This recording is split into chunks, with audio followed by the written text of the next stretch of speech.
Bonjour à tous et bienvenue dans cette vidéo. Aujourd'hui, le sujet va être les tensions entre les Sukhoi 35, les drones Reaper, mais également les Rafales de l'armée de l'air et de l'espace au Levant, du côté de l'Irak, mais également du côté de la Syrie. Ce que je vous propose, c'est plusieurs thématiques dans cette vidéo. Dans un premier temps, la présence occidentale au Levant, que ce soit la française ou l'américaine. Ensuite, les Sukhoi 35 russes, que font-ils là-bas? Derrière, nous allons regarder un petit peu en détail le Reaper, avant de regarder les images de ces interceptions, images dont nous disposons dans le cadre du Reaper et dont l'armée de l'air et de l'espace a été beaucoup plus avare. Nous avons ce screenshot, voilà, qui vient de l'OSF, un petit senseur à l'avant du Rafale qui permet de voir avec cette caméra les aéronefs. D'ailleurs, vous voyez que le Sukhoi 35 n'est pas dans une situation offensive par rapport à nos Rafales. Et derrière, je vous livrerai mes 2 cents. Allez, jingle.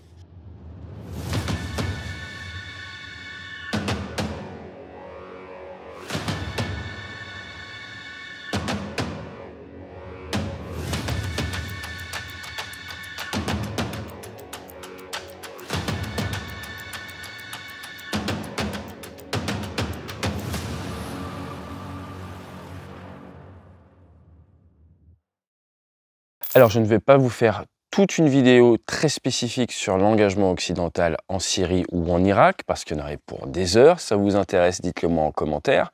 Néanmoins, on va creuser un tout petit peu parce que c'est important d'en parler.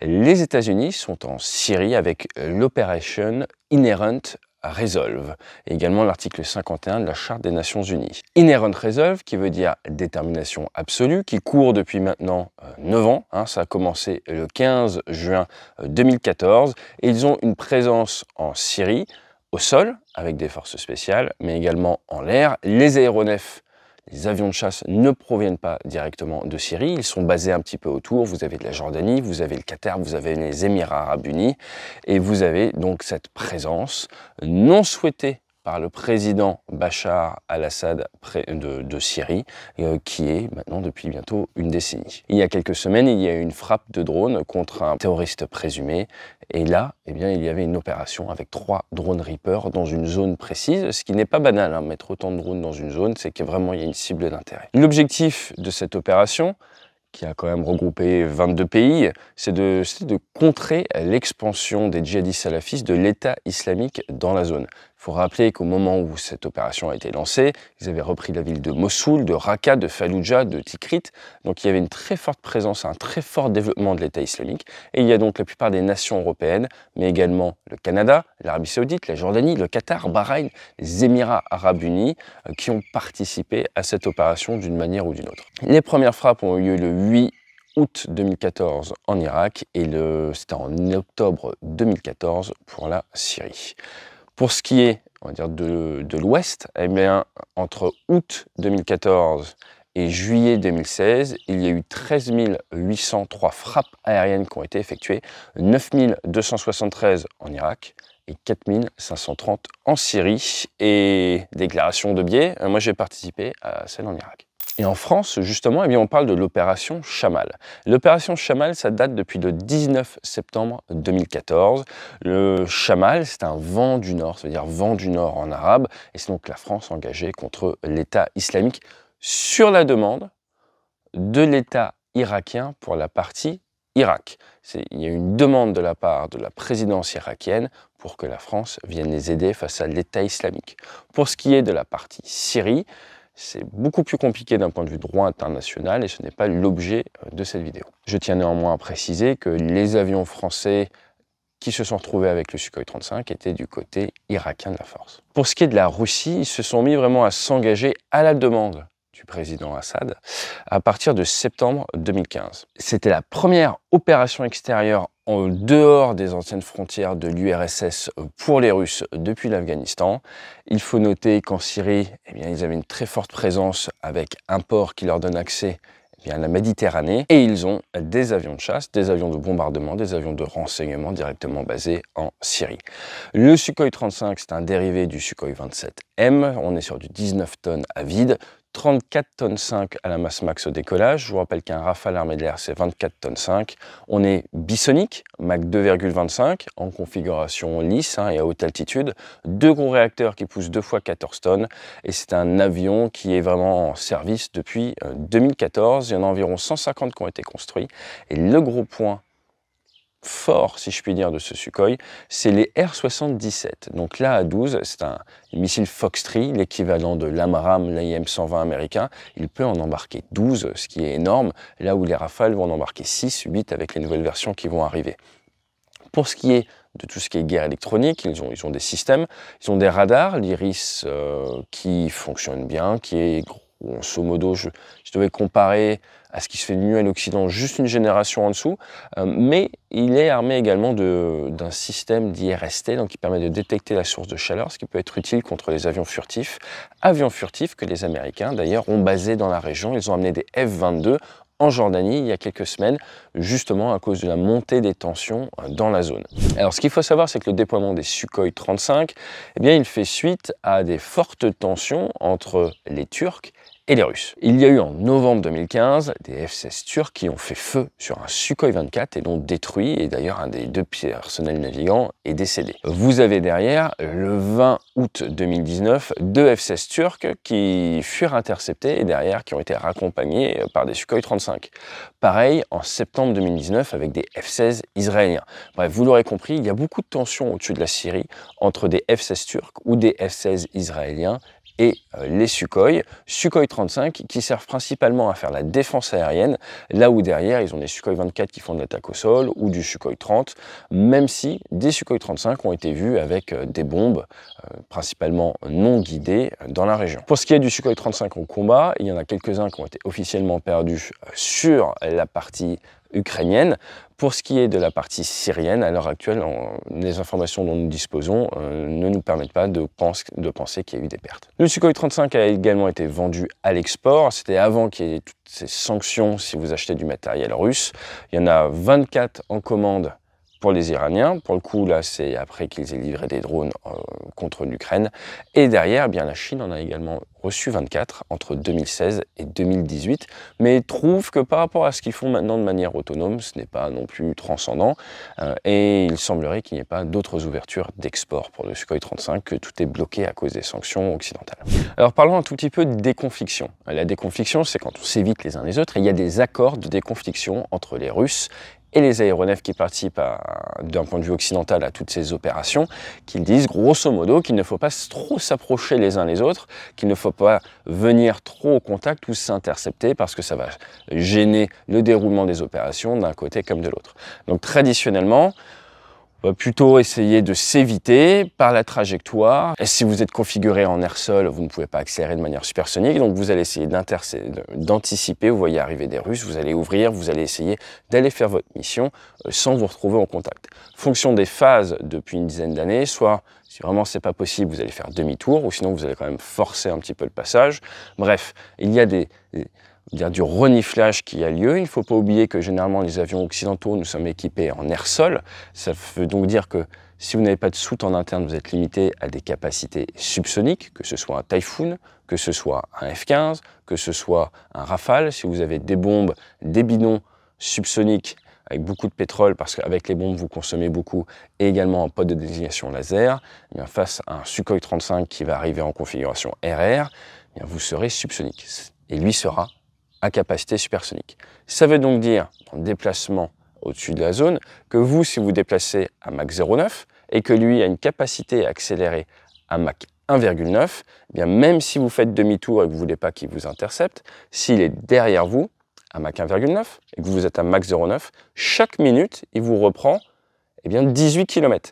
Donc il faut vraiment anticiper et ce n'est pas toujours évident d'éviter les interceptions quand vous êtes en configuration air-sol avec un avion de chasse face à un aéronef qui lui va être en lice ou va être seulement équipé de missiles RR. Vous remarquez que les avions russes ont rarement des réservoirs sous les ailes, on le voit sur le Sukhoi 24, mais sur ces avions type Sukhoi 35, ce n'est pas vraiment le cas, ce qui leur permet souvent bien d'accélérer et, s'ils ont envie, de se rapprocher d'autres types d'aéronefs à cause de ces différentiels de vitesse, même si forcément l'accélération supersonique a un coût, et ce coût, c'est au niveau de la mettre des gaz, au niveau du pétrole. Donc éviter l'interception n'est pas toujours facile, même si, comme on l'a dit, il y a des accords de déconfliction. Il faut quand même savoir qu'il y a eu de nombreuses relations entre les Français ou les Américains et les Russes, que ce soit dans le ciel ou même avec les bateaux. On voit typiquement qu'il y a eu le Chevalier Paul qui a été survolé dans la Baltique en novembre 2022 et que depuis l'invasion de l'Ukraine, comme le dit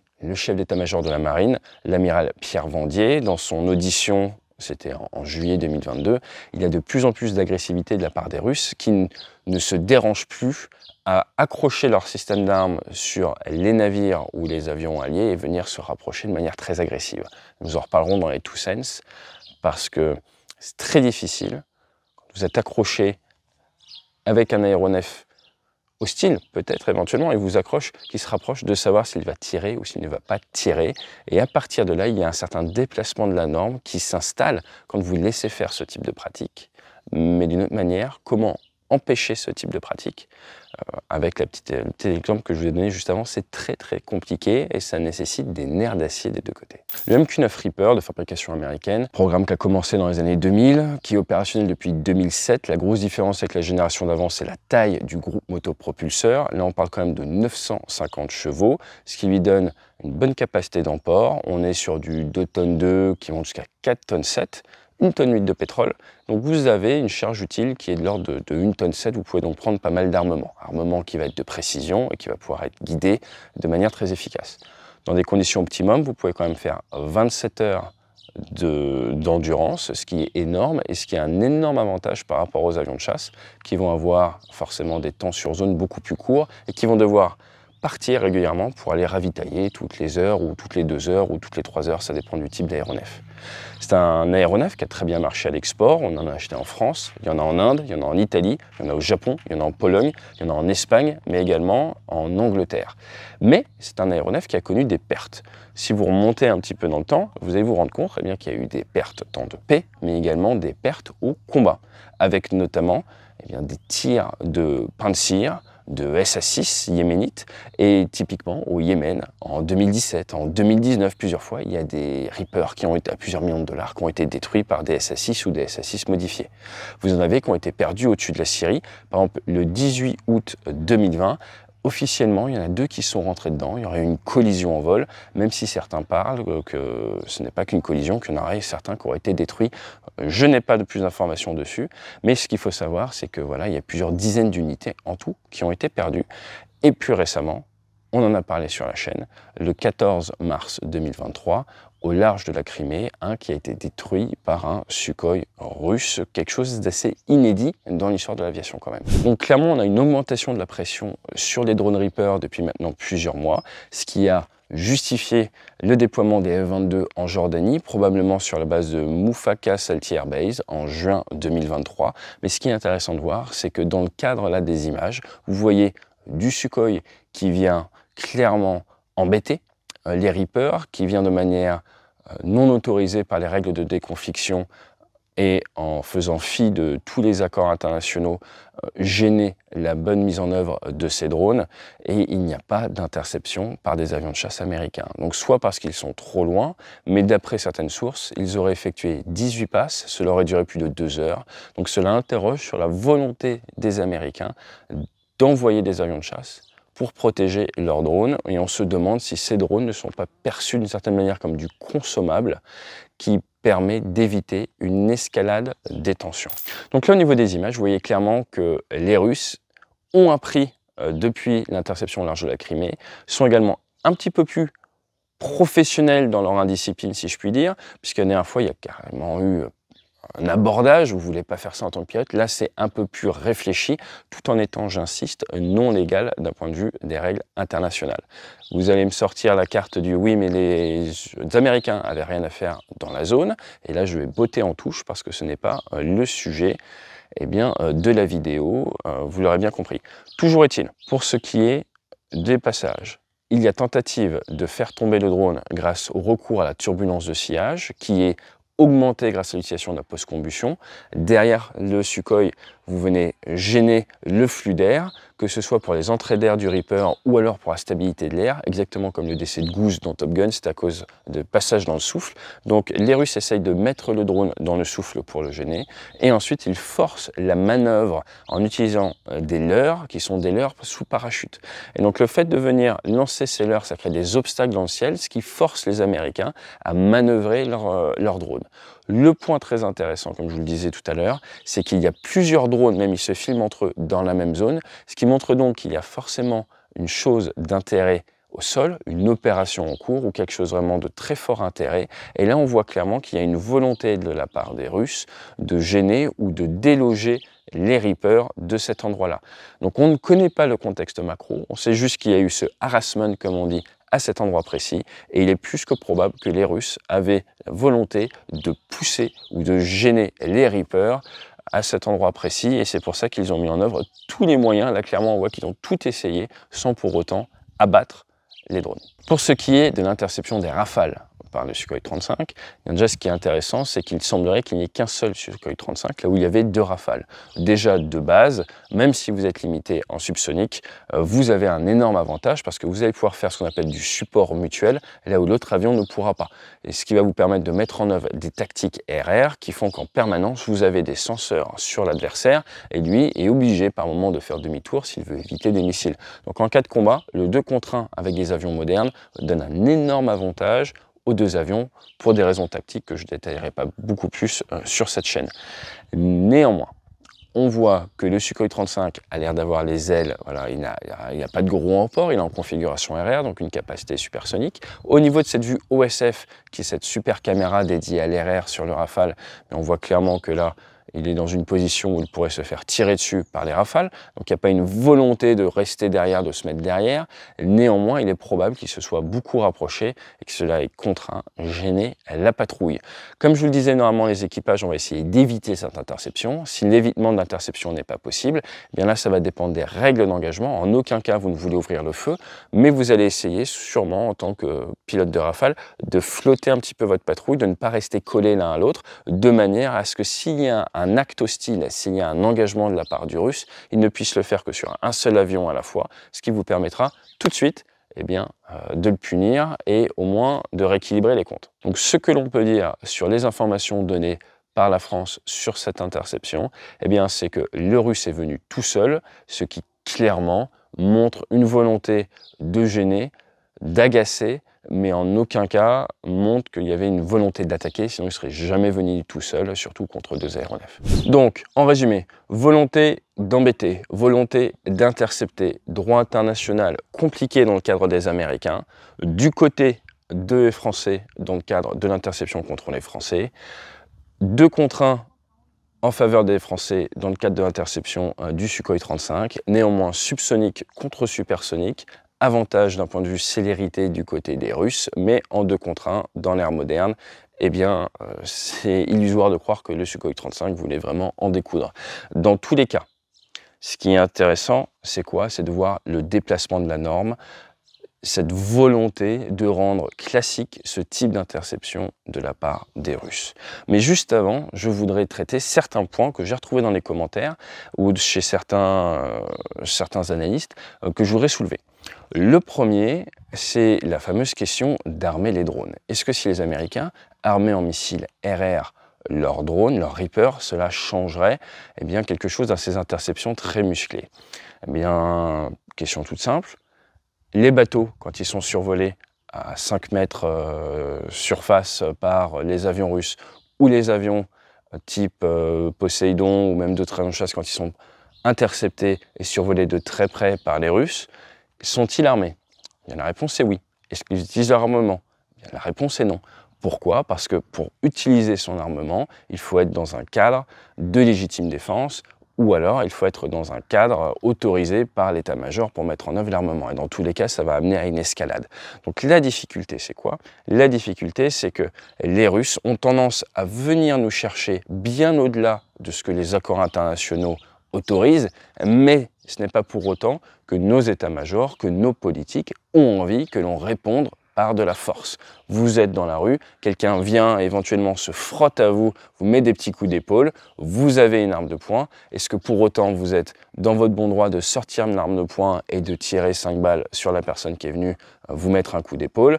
Eh bien là, c'est l'affaire des juristes, les légades, comme on les appelle dans les armées. Et à l'heure actuelle, au moment où je tourne cette vidéo, ils décident, ils estiment que ce n'est pas dans l'intérêt de nos nations que de dégainer et de tirer 5 balles. Donc, est-ce que armer les drones Reaper changerait quelque chose à ces interceptions? Je ne pense absolument pas que ça changerait le comportement des Russes. Est-ce que le Reaper est en capacité de tirer de l'armement RR? Oui, des essais ont été faits. En 2018, il y a même eu la première cible détruite par un Reaper. Enfin, ils l'ont annoncé en 2018, mais ça a eu lieu en 2017. Donc, c'est tout à fait possible. Ça serait une évolution possible, mais je ne pense pas que ça influe sur les opérations. Maintenant, le gros point important à bien comprendre est que à l'ère des missiles, que ce soit pour les navires ou que ce soit pour les avions, généralement dans une escarmouche, dans une bataille, c'est le premier qui tire qui va emporter une victoire rapidement. Vous voulez vraiment être le premier à dégainer, le premier à tirer.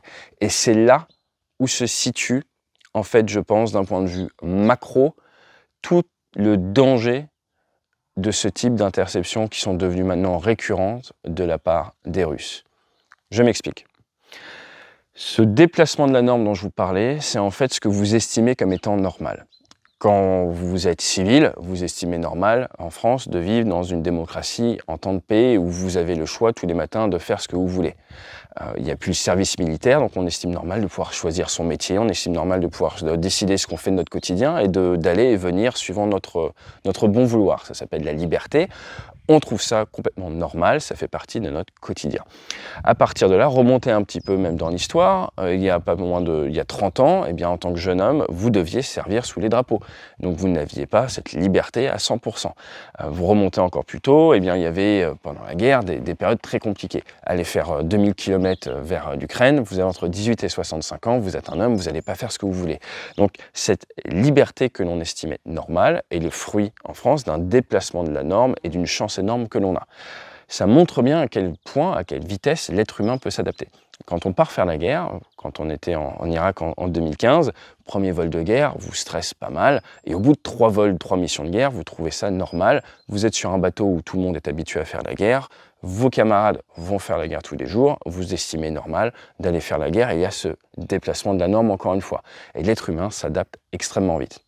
Donc quand on décide que normalement les avions de chasse ne doivent pas s'approcher les uns des autres de manière non professionnelle, de manière non coordonnée, et qu'il y a ces violations jour après jour, semaine après semaine, après année, et là on voit clairement depuis quelques années, quelques mois, qu'il y a cette gradation dans l'agressivité et dans la manière de faire.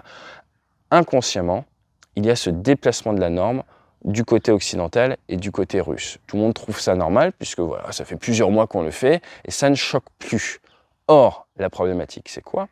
C'est que ça ne choque plus d'avoir un aéronef d'un pays contre lequel nos états-majors se battent presque par proxy, on peut le dire, c'est pas caché, qui rentre à l'intérieur de notre NEZ, ce qu'on appelle la No Escape Zone, une distance autour de nos aéronefs ou de nos navires, où s'ils décident à un moment de mettre en œuvre de l'armement qu'ils ont sous les ailes, je ne pourrai absolument rien faire pour me dérober face à ce missile et survivre. Ça veut donc dire que je laisse pénétrer à une distance de moi, dans ma sphère intime si je puis dire, d'autres aéronefs armés qui, s'ils décident de dégainer, en fait je suis déjà en joue, s'ils décident d'appuyer sur la gâchette, je ne peux vraiment pas faire grand chose pour survivre.